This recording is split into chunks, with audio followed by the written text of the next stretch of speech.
Vamos ler 1 Samuel capítulo 1, versículos 24 até o 28.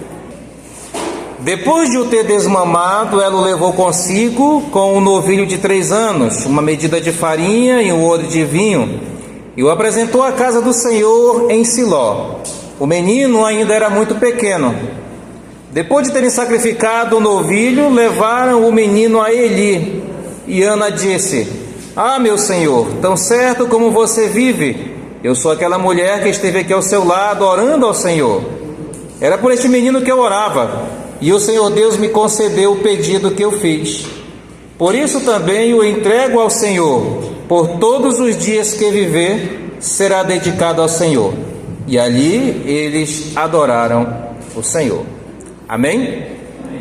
Meus irmãos, nós estamos diante de uma passagem que já está completando aqui, concluindo uma história interessante, a história de Ana. E a história dessa mulher, irmãos, é uma história bem impactante. Por quê? Em primeiro lugar, Ana era uma mulher estéril. Uma mulher estéril naquela época, naquela cultura, na cultura judaica, era considerada uma mulher amaldiçoada. Uma mulher que não pudesse ter filhos daquela cultura era como se fosse realmente uma maldição muito grande. E aquela mulher, ano a ano, ia até o templo adorar o Senhor juntamente com o seu marido, Elcana. E Elcana, irmãos, tinha também uma outra esposa chamada Penina. E essa esposa lhe dera filhos. E o mais interessante de tudo é que essa mulher que tinha filhos zombava da pobre da Ana que não tinha. E Ana coloca-se então diante do Senhor em oração, pedindo ali um filho. E se o Senhor concedesse aquele filho, ela estaria então consagrando, dedicando aquele filho ao Senhor. E então, no decorrer desse momento em que ela ora, aparece Eli, acha que ela está bêbada, porque ela ora com os olhos fechados e só movimentando a boca, os lábios. E então ela diz para ele que ela estava orando, e ele abençoa ela e despede. Acontece que Deus abençoa Ana com um filho, irmãos. Deus abençoou Ana com um filho, e Ana com certeza instruiu esse filho no caminho do Senhor. E quando chegou no momento certo, Ana cumpriu o seu voto. Que voto era esse? O voto de consagrar, de dedicar o seu filho verdadeiramente a Deus.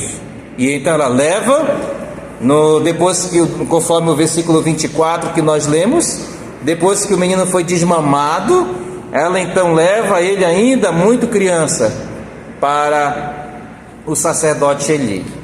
E então Samuel, o nome do menino, ele passa a partir de então a servir no templo. E então, irmãos, Deus chama Samuel para uma obra muito importante. Mas não é da história de Samuel que nós queremos frisar, é justamente da sua mãe, a Ana. Por que, irmãos, que nós queremos frisar isso? Porque a Ana, ela foi um exemplo de mãe. Podemos até conhecer pessoalmente pessoas que geram filhos que não são bons pais. E é por isso que nós precisamos olhar o exemplo piedoso de Ana, para então entendermos como as mulheres hoje podem verdadeiramente serem boas mães. Já temos mães de homens adultos que já têm família constituída, mas nós temos entre nós também mães que têm filhos pequenos, filhos adolescentes, filhos jovens, que com certeza pode-se também aplicar as coisas positivas da vida de Ana em sua vida, tá bom? Irmãos, certa vez Napoleão ele disse o seguinte: "Deixai que a França tenha boas mães, e ela, ou seja, a França, terá bons filhos." Irmãos, hoje, mais do que nunca, a nossa época presente, ela necessita de mães que tenham um bom caráter. A nossa sociedade precisa de mães que verdadeiramente vivem uma vida piedosa e cristã. Nós precisamos de mães, irmãos, que sejam exemplos de mãe. Precisamos de mães que eduquem os seus filhos no caminho do Senhor. Não basta apenas você, como mãe, oferecer amor, carinho, proteção, atenção para uma criança. É necessário que você conduza essa criança no caminho de Deus. Assim como muitas vezes os pais falham, porque geralmente os pais têm aquela tendência de pensar assim: o meu papel é colocar comida para dentro de casa. E esquecem que eles têm que ser amigos, que eles têm que conversar, que eles têm que acompanhar o crescimento, que eles têm que participar da reunião da escola, dos filhos, que eles têm que estar acompanhando o desenvolvimento social, mental, espiritual dos seus filhos. Eles acham que o seu papel só é colocar comida para dentro de casa. Assim também existem mães que acham que o seu papel só é oferecer amor e carinho. Irmãos, existe algo realmente mais urgente e necessário para as mães hoje, que é ser um exemplo de alguém que teme, de alguém que reverencia verdadeiramente o Senhor. Por isso, irmãos, uma mãe bem-sucedida, ela é a chave do sucesso do seu lar e da nação. Quando o autor aos Provérbios diz que a mãe sensata, ela estará ali organizando a sua casa, ela levanta a sua casa, ela é o esteio da sua casa. Isso inclui também, irmãos, o seu relacionamento familiar, o seu relacionamento com os seus filhos.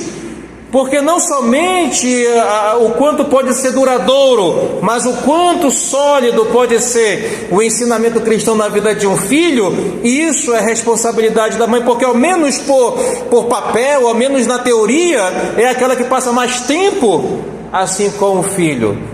Então ela tem essa incumbência, essa responsabilidade de estar ali, assim como Ana. Nós vamos ver alguns exemplos de Ana, como ela realmente pode ser ali alguém que nós possamos olhar como dando características para que as mães hoje possam estar acompanhando. Então, irmãos, as mães, elas exercem uma poderosa influência sobre a vida de seus filhos. As mães exercem uma poderosa influência na vida de seus filhos. E é preciso, irmãos, ela fazer com que essa influência que ela exerce, seja algo positivo para a vida dos seus filhos.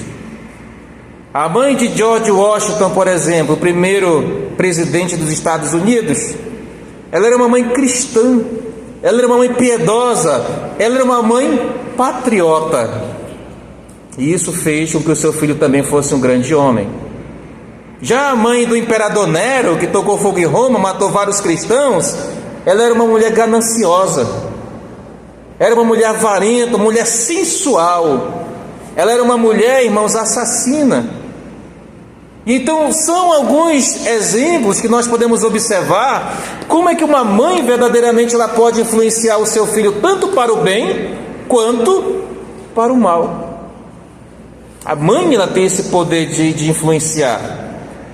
E é por isso que nós precisamos que as mães hoje, numa geração que nem a nossa, uma geração que é má, uma geração que verdadeiramente tem uma moral baixa, uma geração que só se preocupa com coisas materiais, uma geração egoísta, uma geração idólatra, é necessário que as mães de hoje, irmãos, verdadeiramente parem, pensem em como estão influenciando verdadeiramente os seus filhos. E isso serve para nós que estamos aqui pensarmos: como é que você está influenciando o seu filho? Como você está influenciando o seu lar? Como você está sendo exemplo de cristão, de crente, de serva de Deus para com seus filhos? Eles podem olhar para vocês, eles vão elogiar por você ser mãe, ser carinhosa, ser amiga, ser companheira, ser amável, ser adorável. Mas a questão, ela pode te elogiar por ser uma verdadeira serva do Senhor, em quem ela se espelha, em quem verdadeiramente o seu filho olha e diz: eu quero ser um crente fiel que nem a minha mãe. É isso que eu quero que nós possamos realmente entender aqui nessa noite. A nossa sociedade, ela precisa, irmãos, de pessoas assim. E uma das características que nós podemos observar na vida de Ana é justamente a honra a Deus. Ana, irmãos, ela viveu ali no tempo, observem só, que a nação de Israel estava no estado de calamidade, no estado deplorável. Por quê? Porque era a época dos juízes. Nós já começamos a estudar o livro de Juízes às quartas-feiras, e nós observamos que aquela época era uma época que todo mundo fazia o que bem entendia. Todo mundo fazia o que queria. Todo mundo fazia ali naquela época, fazia o que quisesse. Por quê? Porque não tinha um líder em Israel. E todo mundo andava fazendo aquilo que achava que era certo. Assim como também nos dias de hoje, com os ensinamentos que nós já observamos aí, do humanismo, daquele pensamento que diz que não existe valores absolutos, que não existe um valor, um padrão moral absoluto, que tudo é relativo. Era mais ou menos assim que estava naquela época. Ana viveu naquela época, irmãos, em que não havia um líder que encabeçasse ali Israel, levando e conduzindo o povo a uma adoração verdadeira a Deus. Então a condição espiritual daquela sociedade é a mesma de hoje. Todo mundo faz aquilo que acha que é certo. E naquela época não tinha quem ensinasse. Hoje ainda existem pessoas fiéis, existem igrejas fiéis que ensinam as pessoas a servir e andar no caminho do Senhor, mas mesmo assim as pessoas recusam. Ana vivia numa época, irmãos, em que não havia patriotismo. Ninguém queria honrar o nome do seu povo. Ninguém queria honrar o nome do Deus do seu povo. Ninguém não estava nem aí para nada naquela época, irmãos. Os heróis, alguns dos heróis, grandes heróis como Sansão, como Gideão, já tinham morrido, estavam só na lembrança. E se tivesse na lembrança ainda daquele povo, ou seja, a nação de Israel na época de Ana estava sendo uma nação verdadeiramente no estado deplorável, vivendo um estado deplorável, certo? Então, irmãos, era necessário um reavivamento, era necessário voltar aos padrões, era necessário, como sempre falamos atualmente, o povo voltar a ter a sua identidade. A Bíblia vai dizer que Ana, ela vinha de uma cidade chamada Ramataim de Zofim. Essa cidade, irmãos, ela é tão pequena, tão, vamos dizer assim, sem valor no sentido de número e de importância, que nós só sabemos que essa cidade existe por causa dessa passagem. Certo? Mas, irmãos, observe, é lá, naquela localidade, naquela cidadezinha, naquele povoado, que Deus tinha uma mãe disposta a servi-la. Ok? Então, irmãos, não importa as suas origens, não importa a sua condição social, não importa o seu nível intelectual, Deus, Ele pode também te usar. Seja você uma mãe vinda de família influente, poderosa ou não, seja você uma mãe que possua bens ou não, seja você uma mãe cheia de diploma ou analfabeta, sendo uma mãe, Deus pode te usar, certo? Outra coisa que nós observamos, irmãos, na vida de Ana, foi a sua oração sincera. Ana, ela era esposa de Elcana, como nós vimos já nos primeiros versículos de 1 Samuel capítulo 1. E nós já observamos que ela era uma mulher triste. Era uma mulher que estava ali passando por um momento de grande tristeza. Por quê? Lembra que ela era estéril. Ela não tinha o privilégio de ser uma mãe. E lembra, naquela cultura isso não era tão... A cultura de hoje não era tão visto de forma negativa como naquela época. Hoje, por exemplo, a gente pensa assim: vai casar, não pode ter filho, simples, adota, né? Naquela época não, vai casar, não pode ter filho, então, coitada, é maldita.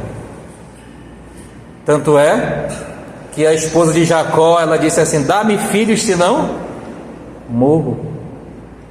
Era uma vergonha para ela, irmãos.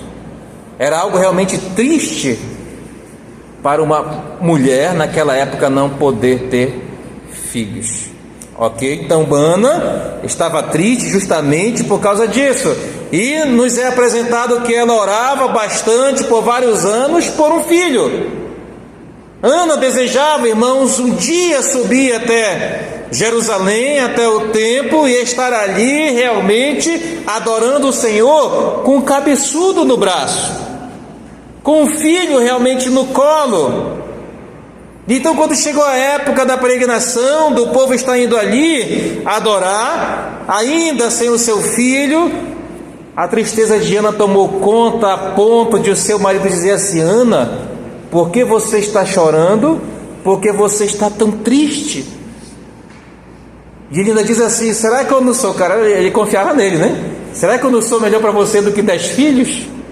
Então, irmãos, Ana estava triste porque ela não podia ter filhos. Ok? Era uma vergonha bastante grande para ela. Então, no versículo 10 diz que ela estava realmente tomada pela tristeza. O versículo 10 dizia: e Ana, com amargura de alma, orou ao Senhor e chorou muito. Esse era o estado, irmãos, daquela mulher. Esse é o motivo, a motivação que levou ela a estar orando verdadeiramente ao Senhor Deus. Então, irmãos, é interessante nós observarmos essa atitude de Ana. Por quê? Porque o fardo que Ana não podia repartir com nenhum amigo, nem sequer o seu marido entendia ela. Ele pergunta: por que tu está chorando? Por que tu está triste? Cabra, tua mulher não tem filho, e ela quer ter um filho. Nem o seu marido entendia, então ela não podia abrir o seu coração para ninguém próximo, irmãos. Então o que ela faz? Coloca diante do Senhor. Não é isso que Paulo fala lá em Filipenses 4? Não andeis ansiosos por coisa alguma, antes coloca diante do Senhor oração, súplica e ações de graça. Foi isso que Ana fez, irmãos. E Ana encontrou em Deus o seu melhor amigo. Talvez hoje você seja alguém ansioso por um amigo, por alguém que te escute. Hoje as pessoas gostam de desabafar, né? As pessoas gostam de ser ouvidas, mas nem sempre as pessoas para quem nós vamos desabafar entendem os nossos problemas, por mais que você exponha. Mas existe alguém que pode, irmãos, e essa pessoa Ana encontrou, que é Deus. Ele é o nosso verdadeiro amigo. Então o que aconteceu? Ansiosamente Ana rogou que Deus lhe tirasse essa vergonha e lhe concedesse o precioso dom de um filho para o criar e educar. Agora olha só, para ele. Eu acho interessante porque ela queria um filho, mas ela em sua oração disse: Senhor, eu, se for abençoada com esse filho, eu entrego a Ti, eu consagro a Ti esse filho. esse filho será teu. Irmãos, é esse o pensamento que deve estar na cabeça de todas as mães. Os nossos filhos são nos dados, irmão, de forma temporária, para criarmos e educá-los para Deus. O salmista diz que os filhos são como as flechas na aljava do guerreiro. O que uma flecha tinha qual era a função de uma flecha? Era ficar na aljava para sempre? Não, ela tinha que um dia ser usada. Teria que se afastar do guerreiro um dia. Para quem já são pais que têm experiência de filhos longe, sabem como isso realmente dói, né, irmãos? Dói, dá saudade, tudo. E quando a gente sabe que está tudo bem, é melhor. Mas de repente acontece um problema aí que o negócio, o bicho pega, né? Mas Ana entendeu isso. Senhor, me abençoa com o filho, e esse filho vai ser teu. Ana fez um voto ao Senhor que, se o seu pedido fosse concedido, ela dedicaria o seu filho a Deus desde o nascimento. Irmãos, nós precisamos de mais mães como Ana hoje, que verdadeiramente consagrem os seus filhos ao Senhor. Mães que verdadeiramente pegam seus filhos e os conduzem verdadeiramente no temor e na reverência da palavra de Deus. Mas infelizmente nós temos vivido em uma época, irmãos, em que as mães não estão olhando por esse lado. Elas acham que só amor e carinho serve. Não estou dizendo que não serve. Serve muito bem para a vida de uma pessoa se amor e carinho. Mas nem só de amor e carinho vive a nossa vida espiritual, irmãos. Nós precisamos de Deus. Precisamos de Deus nas nossas casas, nos nossos lares. Precisamos, irmãos, agir dessa forma. Ana então fez, o que ela fez? Ela orou ao Senhor, Deus ouviu a sua oração e ela recebeu a bênção que ela tanto esperava, irmãos. Quando ela olhou ali para o seu filho, ela deu o nome dele de Samuel. Samuel, irmãos, significa aquele que Deus ouve. E alguns até interpretam pedido de Deus ou pedido a Deus. Então, irmãos, veja, Ana era uma mulher simples. Não era uma mulher que queria se aparecer. Quando Penina zombava dela, o que ela fazia? Chorava e ia orar ao Senhor. Quando Penina zombava dela, porque Penina tinha filhos e ela não queria ir lá retribuir, chamar Penina para briga, né? Ou querer enfrentar Penina. Não, uma mulher simples. Sofria calada, sofria injustiça. Ana, irmãos, ela não era uma mulher instruída. Naquela época, lembram como era a condição das mulheres daquela época? Naquela cultura, na cultura judaica da época, irmãos, uma mulher ela ficava de escanteio. Não tinha palavra, não tinha poder algum, não sabia ler, não aprendia a ler. Então Ana, como participante daquela cultura, também era assim. Outra coisa, irmãos, com certeza, uma vez que ela era simples, ela era uma mulher modesta. Mas apesar de tudo isso, o que aconteceu? Deus ouviu a sua oração. Então você não precisa ser uma mulher popstar, superstar, influente, importante, para Deus ouvir seu coração, a sua oração. Deus conhece quem nós somos. E outro exemplo que nós encontramos em Ana foi a sua fidelidade. Ana, irmãos, era uma mãe piedosa. Desde os primeiros dias, ela ensina o seu filho a amar e a reverenciar a Deus. Por quê? Porque ela considera Samuel como sendo do Senhor. Quando você olha para o seu filho, para a sua filha, você enxerga assim? Você enxerga os seus filhos como herança do Senhor? Nossos filhos, irmãos, fazem parte da nossa mordomia, porque a forma como nós criamos eles, vamos dar conta para o verdadeiro Pai deles, que é Deus. Não são nossos, pertencem ao Senhor. E a forma como nós educamos e criamos é que vai verdadeiramente nos trazer alegria ou nos trazer tristeza. Abençoá-lo ou amaldiçoá-lo, conforme o nosso testemunho. E o que aconteceu, irmãos? Ana cumpriu seu voto.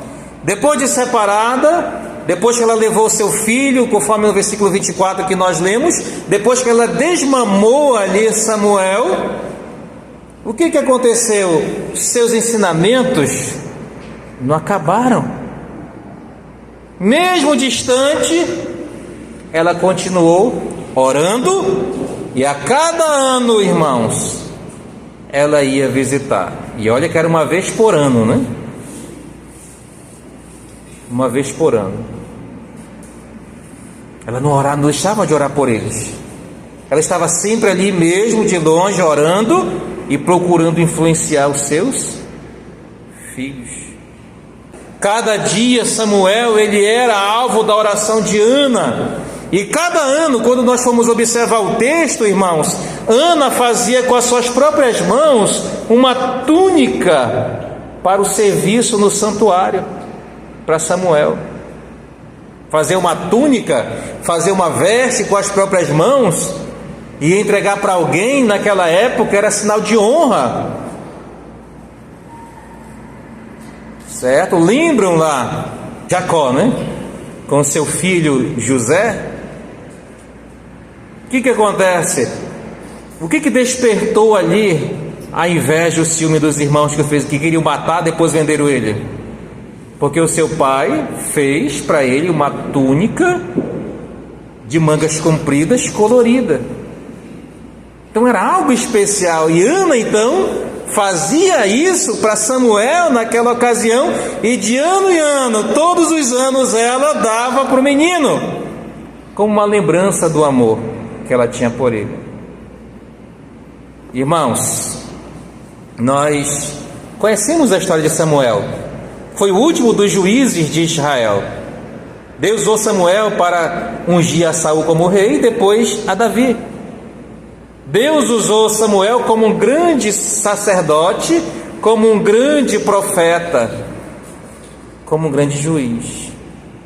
Teve as suas falhas, né? Mas a gente não vai falar de Samuel hoje não. Mas foi um grande homem. Entrou na história da palavra do Senhor. Então, irmãos, veja que Ana, ela não pedia para o filho o quê? Grandezas mundanas, que são as coisas que mais os pais, as mães hoje focam. Os filhos, soube que está grávida, meu filho vai ser um grande homem, minha filha vai ser uma grande mulher. Mas raramente a gente ouve alguém dizer, meu filho vai ser um grande servo do Senhor. Raramente a gente ouve dizer, minha filha, eu vou consagrar ela para a obra de Deus. E todos os nossos esforços, irmãos, são levando os nossos filhos para caminhos diferentes daquilo que realmente é o caminho de Deus. Começamos a colocá-los, né? Muitas vezes os pais deixam na creche o dia inteiro, né? Parece que eles querem se livrar de um peso. Deixar meu filho lá, ele vai ser educado, Irmãos, não é isso que a Bíblia pede, não é isso que a Bíblia ensina. A responsabilidade de ensinar, de educar, de instruir os nossos filhos são dos próprios pais. Nós não podemos delegar a educação dos nossos filhos para terceiros.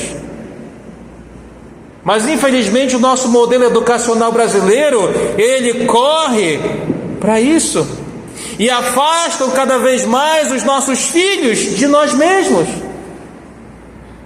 E quando você percebe, o seu filho já está perdido, não tem mais jeito de trazer para o caminho do Senhor.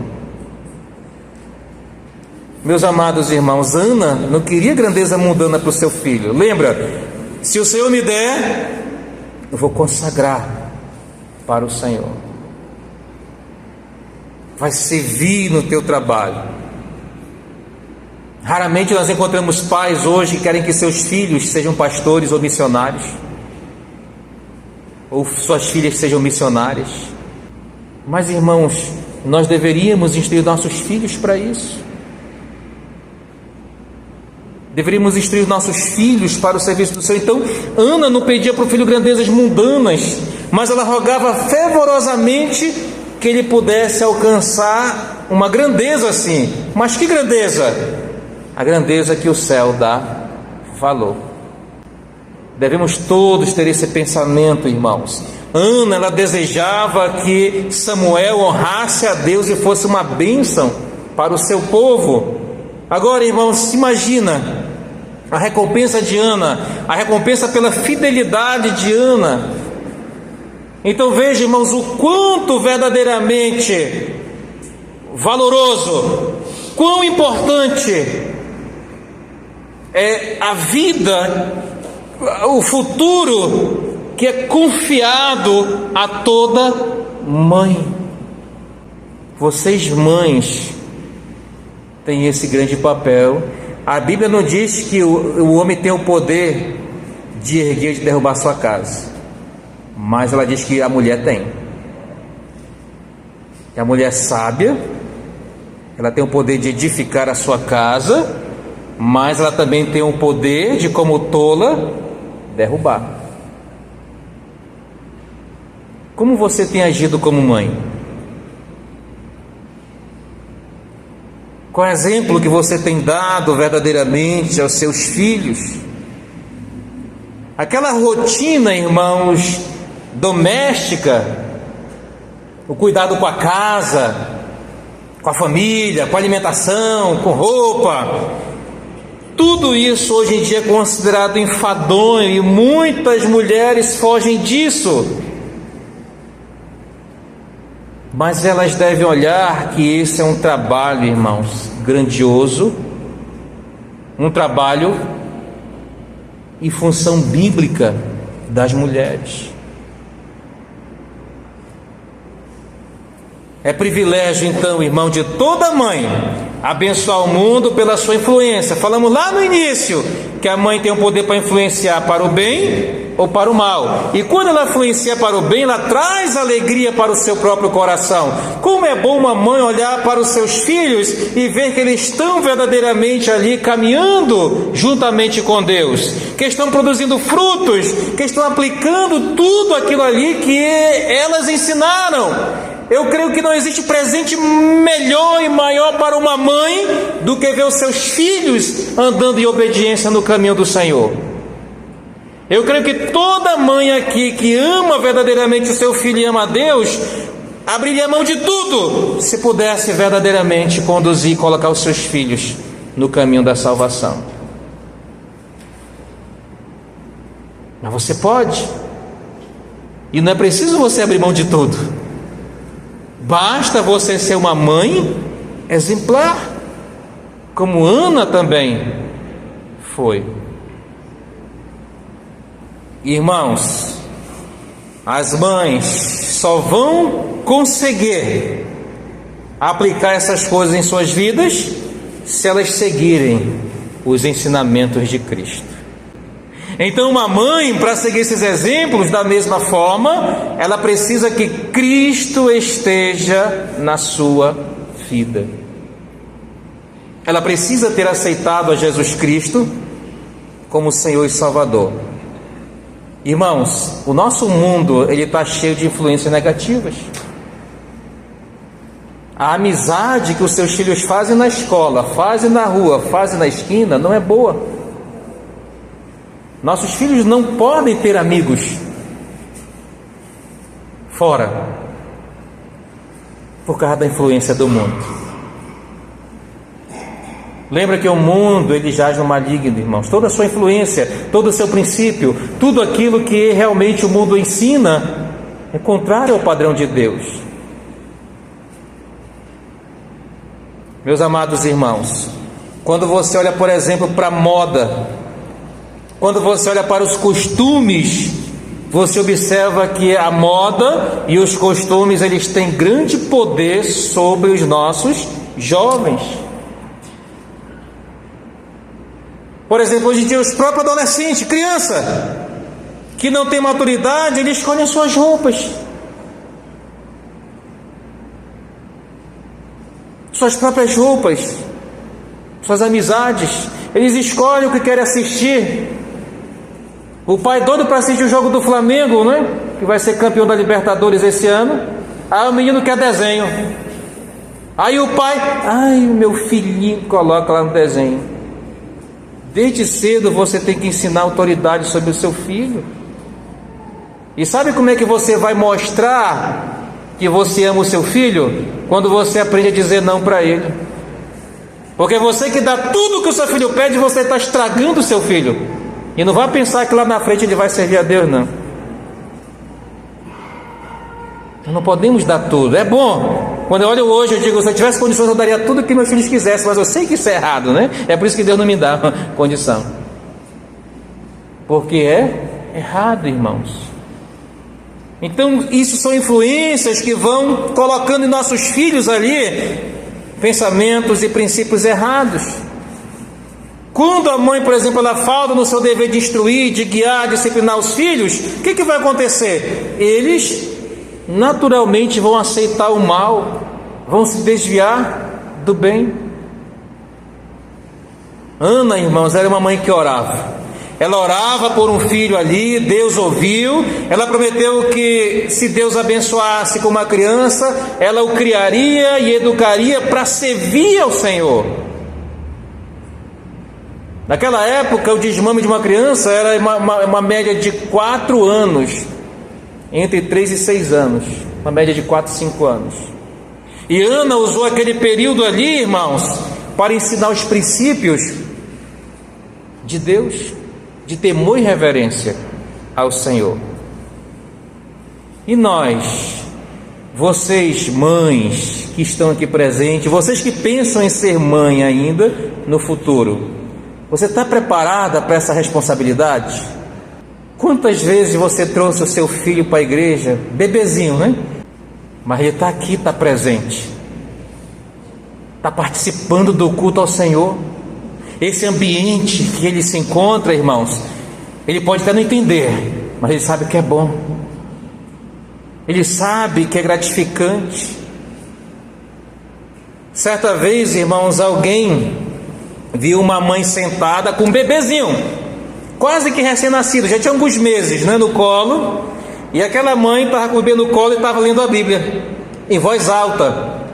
Aí uma mulher passou, né, e disse assim: tu sabe que ele não entende nada, né? Sabe que ele não entende uma palavra do que tu fala. Aí a mãe que estava com o bebezinho disse: sim, eu entendo sim. E ela continuou: eu sei que ele não vai entender agora, mas eu quero que a primeira coisa que ele tenha recordação seja de ouvir a minha voz lendo a palavra de Deus para ele. Vocês fazem isso com os filhos de vocês? Vocês fazem isso com os filhos de vocês que moram na casa de vocês? Vocês lêem a Bíblia junto, pelo menos? Faz aquele devocional, né? Aquele culto familiar. Aproveite enquanto você tem ainda essa oportunidade. Mãe, o maior sermão que os seus filhos podem ouvir é a sua vida. Você é exemplo. Então qual é a atitude de vocês frente aos seus filhos? Você é uma mãe avarenta ou você é uma mãe generosa? Uma mãe que entende o princípio que é melhor dar do que receber para si. Você é uma mãe negativa que só vê as coisas pelo lado negativo? Ou você é uma mãe positiva? Você é uma mãe que quando vê o temporal chegando, você diz, vai acabar com tudo? Ou você é aquela mãe que diz, olha, chuva, né? Para poder realmente regar a terra, para a gente poder dormir abraçadinho, né? Para esfriar mais o clima. Você é aquele tipo de mãe que critica ou você é aquela mãe que estimula? Porque tem mãe que só faz criticar os filhos, né? Tem mãe que só vê o lado errado e só... Ou você é alguém que olha e instrui? Você é uma mãe cristã ou você é uma mãe incrédula? Ana, ela possuía uma atitude de louvor, porque ela ensinou seu filho a amar e honrar a Deus. Então, meus irmãos, minhas irmãs, a igreja, ela vai dar sim educação cristã para os seus filhos, mas nada pode tomar o lugar do lar, irmãos. Nada pode prover liderança espiritual e princípios bíblicos do que no próprio lar. Ana fez aquele voto para o Senhor, Deus o abençoou, irmãos. E então, mais uma vez Ana vai até Siló, Jerusalém. Chegando então na casa do Senhor, ela apresenta Samuel ao sacerdote Eli. Então, irmãos, através disso, veja como é bom ver uma mãe dedicada a Deus. Ana então deu o menino ao Senhor, não aos negócios, coisa que muitos pais hoje falham, preferem colocar o seu filho frente a algo que este mundo realmente oferece, que é grandeza, que é dinheiro, que é fama. Mas Ana não, Ana deu o menino ao Senhor, irmãos. Ana não deu o menino à sociedade, nem mesmo à sua pátria, ela deu a Deus. É isso que nós precisamos fazer. Portanto, muitos grandes homens e mulheres de Deus estão servindo a Cristo hoje, não por causa do seu talento ou habilidade, mas porque eles tinham uma mãe que os ofertou ao Senhor. Irmão, ninguém pode calcular o valor de uma mãe que ora. Não existe, irmãos, como vemos verdadeiramente ali, como Deus opera, mas nós podemos ver o resultado na vida de um filho cuja mãe o instrui no caminho do Senhor e ora e dá exemplo e realmente diz: Senhor, esse filho é para ti. Aquela mãe que se ajoelha ali do lado do seu filho, do lado da sua filha quando eles são crianças, aquela mãe que acompanha e se ajoelha também com seus filhos diante das dificuldades da adolescência, da juventude, irmãos, talvez elas nunca vão saber a influência que existe nas suas orações e o quão importante elas são na vida de seus filhos. Que Deus abençoe cada mãe agapense, que Deus abençoe as futuras mamães. Quer dizer, tem mãe que já é mãe, mas ainda pode ser mãe, né? E a gente deseja aí muitos e muitos filhos, que a aljava de vocês se encha, né? Que Deus abençoe, para que a igreja Ágape seja próspera, não somente em números, mas também na reverência e no temor do Senhor. Amém?